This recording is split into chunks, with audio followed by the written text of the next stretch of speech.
He's one of the leaders of the Republican Party, and frankly, he's not happy with me, so this ought to be a good one.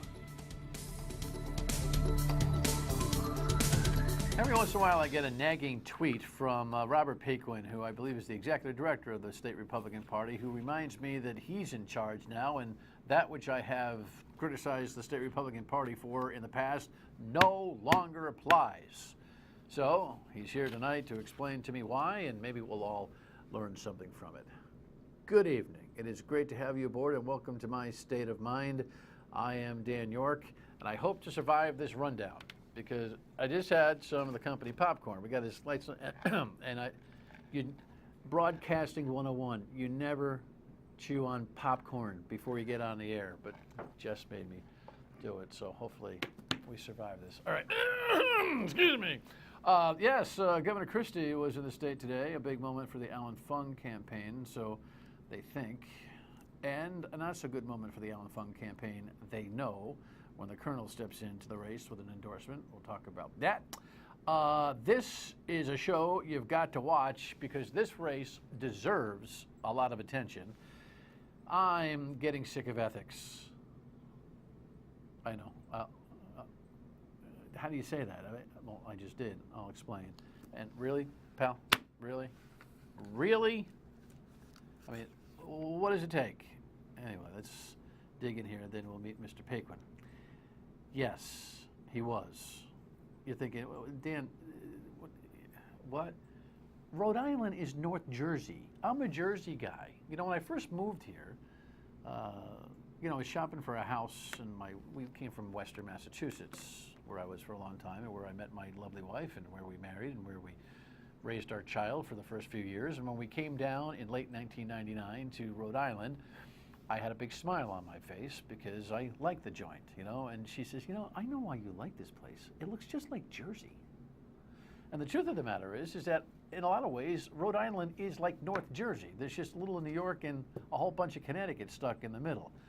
You think there's any difference between Cranston, Rhode Island, and Hackensack, New Jersey? No, there really isn't. So I'm sure old Chris Christie was very comfortable today. Here's the headline. He comes in for Alan Fung. He's campaigning for Fung in Rhode Island. Big deal? I don't know. He talked to the reporters. There's always a gaggle afterwards. We need strong bipartisan leadership in Rhode Island, and Alan is exactly the kind of guy who can bring that leadership. And so I'm thrilled to be here. We've got 25 days to go. What I've been urging every person that I met in that restaurant is work really hard over the next 25 days for Alan Fung, and you're going to wind up having a great governor that you can be really proud of. This is interesting. What is Joe Policina doing in that video? I just saw that before showtime here. I didn't have time to call old Joe. He's the mayor of Johnston. FYI, he's a Democrat, and he was a big supporter of Clay Pell. You know what? Gina Raimondo has not done very well with the municipal leadership. The middle tier of government leaders, which I think has matured over the last 5, 6, 7 years, the mayors, they don't like her very much. There's Policina kind of making it clear that at least he doesn't. So he's now in the Fung camp, a fellow mayor's camp, and has crossed party lines. That will be an investigation here on the Dan York State of Mind program and on the radio on WPRO weekdays noon to 3, sometime next week, no doubt. In the meantime, Christie's endorsement, power politics, no doubt important. The Governors Association reportedly is going to put some money into this race, PAC money. And Chris Christie says he'll be back a time or two. So, I don't know. How does that move the blue state? I'm not so sure. But Jersey's won too, and he seems to do pretty well down there. So, good day for Alan Fung, except for this next item. The colonel steps in. Yes, so after our recording of the broadcast yesterday, we learned that Brendan Daugherty, former superintendent of the state police and former congressional candidate, checked into the race for governor. Here's the headline. Yes. How about that one? Brendan Daugherty spoke to Matt Allen, my friend and comrade on WPRO, weeknight 6 till 9. He caught him on the telephone, and he offered some reasons why. It's an endorsement of Gina. It's not a criticism of her opponent. I just believe that from my personal knowledge of her, my friendship with her over the years, I think she's the right person. Well, you know, I'll take the colonel at his word, sort of. Not that he's not an honest man, because I think he is, no doubt. But it is no secret that Brendan Doherty and Alan Fung are like oil and water. They do not get along. There was a lot of uncomfortable conversation prior to the governor's race and who was in and who was out. And there's a whole bunch of other stuff going on. So that's number one. Number two, let's not forget that he's the former superintendent of the state police. And with that, I don't think the state police are done in the indictment trail when it comes to the Cranston Police Department. We've got Colonel Windquist in there, who is a top-notch guy for the state police. He's now the chief of the Cranston Police. But there are things going on still investigatively that may bear out some kind of formal action, and it probably wouldn't tie in too well, even though the colonel is no longer the colonel anymore. He works for Blue Cross, I believe. I'm sure he didn't want his hands dirty in that situation. I'm not saying Fung's getting indicted. Don't get excited here. But I have a funny feeling that that story is not yet told. So that was a blow. Some say, oh, he just wants to be a Democrat. He now is unaffiliated, he says, because he disaffiliated after his failed GOP run for Congress, which was not his best public moment. But, you know, I thought he should have run for governor in 2014. He might have been a shoo-in. Oh, well, it does have impact. So neutral 24-hour news cycle for Alan Fung, no doubt. Let's see what we got here. AG debate. Oh, my goodness. I have not seen this program yet, but Jess was kind enough to cut me a little excerpt of this conversation between the incumbent Democrat Peter Kilmartin and the challenger Republican State Senator Dawson Hodgson. Take a gander. What he totally dismisses is my 30 years experience in the justice system from the ground up, learning how to do cases, how to prosecute, and this is the culmination of that. You know, what's interesting, he talks about his vast experience in 4 years in the Attorney General's office. I had a detective captain say to me, 4 years in the AG's office? Peter, that's like taking a 4-year patrolman and making him the chief of police. Was that the retired captain who drives you around for $70,000 a year, Peter? That's just frankly dismissive of the hard work that's done by your junior and mid-level prosecutors. Oh!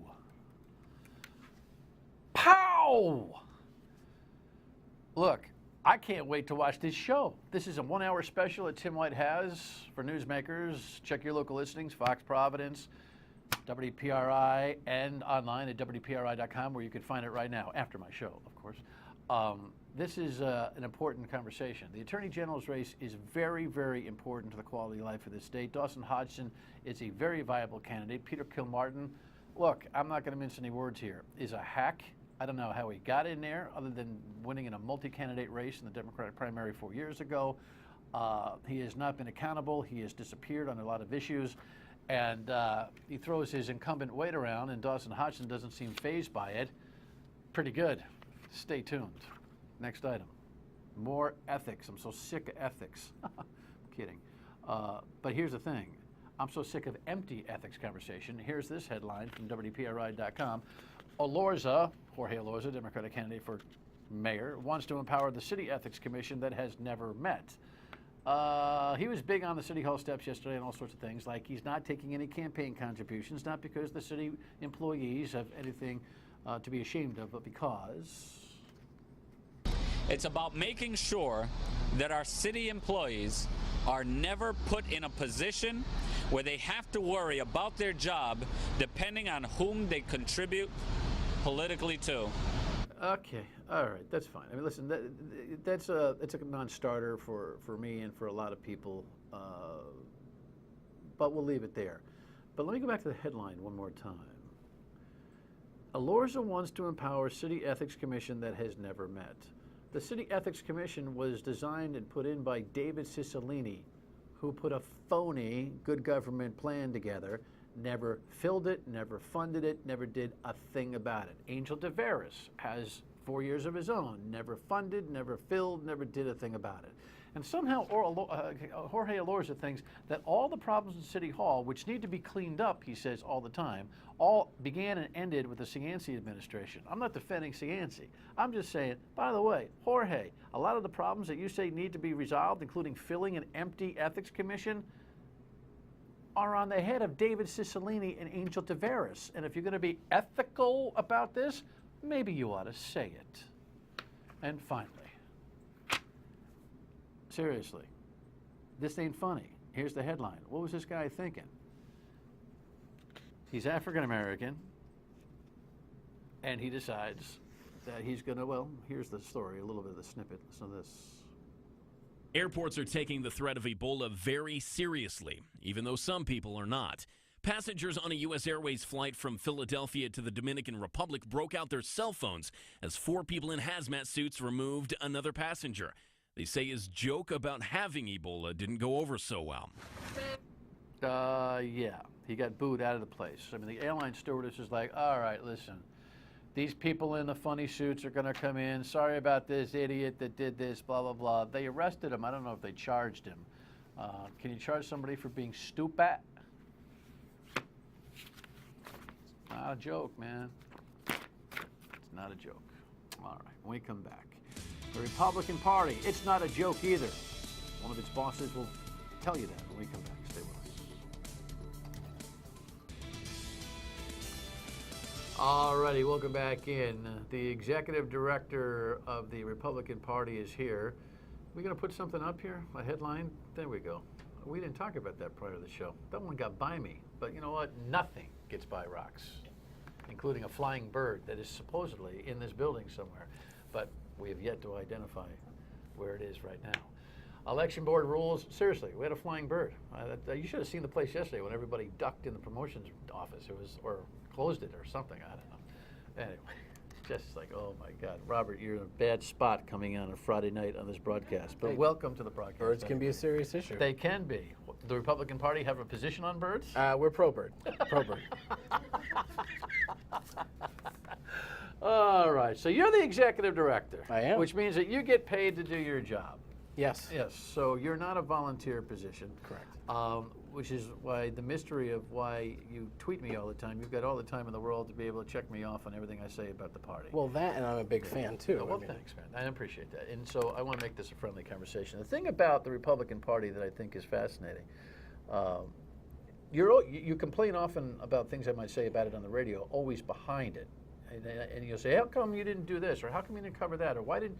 And my point is you guys got to get proactive. So you have a seat at this table anytime you want when you've got things to say. Perhaps you'll draw the new chairman of the Democratic Party in, Mr. McNamara, for some conversation and debate. Perhaps that would be a good thing before Election Day. I'd love to. He was my opponent in 2008 when I ran for state rep. So, He was. He owes me a couple lawn signs. So actually. you were in sales in your professional life, and now this is your professional gig. Yeah, I was in Massachusetts, got the call from Chairman Smiley, and couldn't pass it up. All right, so tell me, what's new about the Republican Party structure that you think people ought to know? Well, I remember you saying a couple times over the past few years they should probably just burn it to the ground and start all over. And while that hurt to hear, there was a lot of truth to that, Dan. There were many, many different ideas, not always bad ideas, but we had changes in leadership that happened so often that we couldn't get a ground game going, we couldn't get a farm team going. And when Mark Smiley took over last year, albeit in a very contentious race where he won by only 1 vote, He's the volunteer chairman. So that's correct. He's unpaid. Right. And he got to recruiting some high-level donors right away, was able to get a couple people to max out to us, to the state party. We built a phone banking center, a training center for candidates. And that was really the first step. And this is going to sound a little self-serving, but it's not. I think the next big step was when he brought me in January. I've been around politics in Rhode Island for a long time. I've managed campaigns. I was at 15 envelope liquor for Chafee and Avedisian way back when. It's a very dangerous job. It is. A lot of paper cuts. But, one of the things that I always like to say is that I'm not afraid to say what's on my mind. I have a backbone, and I think the Republican Party needs to have a backbone. The key is, Dan, not every Democrat is bad. That's for sure. But we need a viable two-party system. Some years we have the majority, some years the Dems have a majority. That would be a great thing for Rhode Island. Well, when's the last time you had a majority? I can't remember. 75-something years ago. So what do you mean? So we got to build towards that.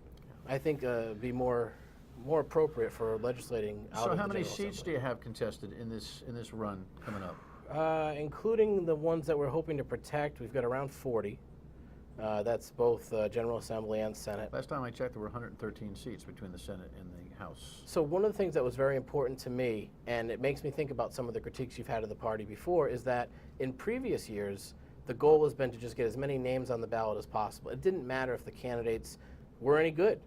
And this year we focused on quality candidates. We put them through an 8-week training class. We brought in an outside consultant, Red Maverick Media, to do training for them. We've brought in John and Linda Robitaille to come in and talk about their appearance at the door, how to talk, professional, grooming, just all the little things that the candidates need to know. And we focused on this smaller group of candidates where, let's face it, our fundraising isn't through the roof. So we have the money to support 40 candidates. We don't have the money to support 130 candidates. And to us, this was a very tactical decision to make sure that we were putting our best foot forward as we continue to rebrand and grow the party. All right, there's been a couple stories that I think are interesting regarding the party's battles in this 2014 election season. When we come back, we'll break some of those down, talk about some of the key races. Stay with us.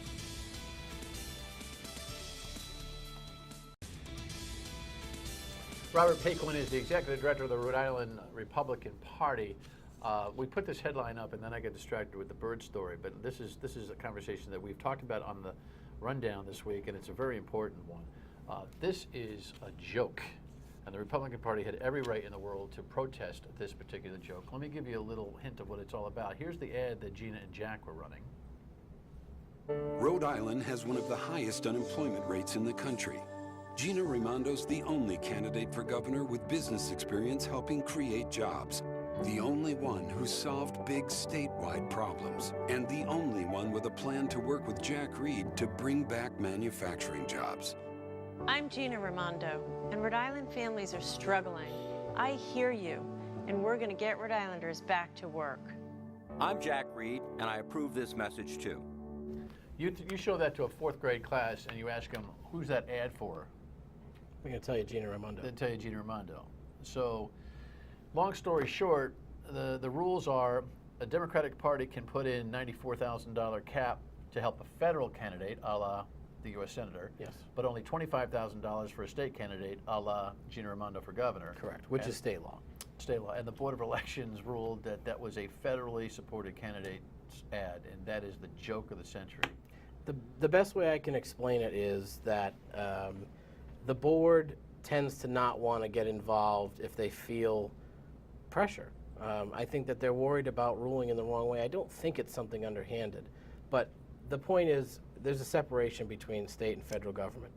Why are you apologizing for that? What kind of ridiculous excuse for existence is that? The board doesn't want to rule when they're under pressure? Well, no, it's not. It's not the way that they should be doing things. But I mean, I can relate to it. This is a contentious race. We've got a third-party candidate kind of throwing his name into the mix now, and we took that to the board as well. They just want to. I think they want to err on the side of letting everybody run and be out there. I thought you guys were the gang that couldn't shoot straight when it came to Bob Healy and your moderate party complaint.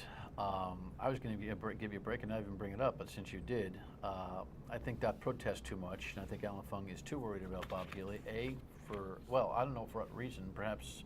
Do you know that Alan Fung has turned down a radio debate at WPRO because he doesn't want to go one-on-one with Bob Healy and because he made some stupid deal with Gina Raimondo that he'd only do 4 debates? What currency did he get from that, by the way? What advice did you give him on that? How stupid is that? You know, I don't love the idea of only 4 debates. I think we should do as many as possible. But she's not going to do a radio debate, not to interrupt, because she's boycotting the radio station. So well, that's a whole other bunch of nonsense to begin with. I agree with you, but so she wasn't coming to that anyway, so what is he worried about? No, I'm not sure. I pick up the phone and say, Alan, show up and debate Bob Healy here and on the radio, because it's just a smart thing to do. I think the point that we want to drive home, and I can't speak for the Fung campaign, but I'll speak for the GOP, is that Bob is a smart guy. He's not a legitimate candidate for governor right now. He's not. He's not spending money. He's doing this for fun. He already said he was doing it as some kind of social experiment for a class he teaches. It's a mockery of the election system. I think he had plenty of time to run and file and get his signatures down. I think that is debatable, and we'll put it aside. But it's certainly a conversation that you and he could have here if you'd like to. Sure. Here's the good news on the Republican ticket. There are some blue chip-ish type of candidates, and I've been saying that about this field, yes, including Dawson Hodgson, whose clip we played at the top of the show there, more or less, one-twoing A.G. Kilmartin. I don't think this is about one-liners. I think this is about substance, and you guys have got to make this race a pivotal moment for your party and for the state. No question, Dan. One of the biggest things we focused on, in fact, I was on the phone just this morning, this afternoon before I came here, with his campaign for phone banking, get out the vote grassroots effort. We're going to be hiring folks for the first time in a long time to work full time between now and the election out of GOP headquarters to support candidates like Allen and Dawson, our top of the ticket, Kathy Taylor. We're going to get out there and we're going to win these races. We've had so much difficulty in getting these General Assembly gains that if we can at least use the bully pulpit associated with some of these statewide races, we can get our message out there and continue with that rebranding. How much time are you spending with the Fung campaign? They're in the office about 3 hours a day. A lot of it is phone banking. They have a very strong team between Bob Coop, Sweeney, they got a name you may have remembered, Really? Ryan Neal Lund up here. I think they're the JV. You impress me. I appreciate that. But I think they're the JV. And it's the same hack group that dumped Brendan Doherty's campaign into the toilet bowl. And Alan Fung has survived. I'll tell you, some last-minute moves by the Right to Life crew certainly helped Alan Fung in the primary. Let's not deny that. But they're going to have to step up their game if they're going to pull this thing off. And Chris Christie can only come once or twice. That's true. We do have Romney coming up. But one thing that's worth understanding is because of some of the failures of the party in the past couple decades to really establish any level of consistency, the pool of talent to choose from is small. So when you talk about, if you don't like the way Sweeney's done things or something like that, you have to understand that he's one of the best guys we have because a lot of the Republicans, they leave. I like Pat. I think he's smart. And I don't think he's infallible, but I think he's the right guy. We don't have to try one guy on this show. We're out of time, but come back a couple times before the election date, will you? I would love to. I enjoy it. Your state of mind when we come back. Stay with us. I like that guy. He was smart. Your state of mind. I'm sure you're smart too. Show us, call us, let us know what you're thinking. Voicemail, email, tweet, Facebook post. Here's a funny voicemail. Hello, this is Dan York. I watch your show quite frequently, and I just want to say that you're doing a tremendous job bringing the cutting-edge information and the truth to everyone in Providence, Rhode Island. I live in Providence, Rhode Island, and I want to say you're a real person. You're a real human. Thanks, man. To my unknown brother. You didn't even leave his name. You have a great weekend. Bye.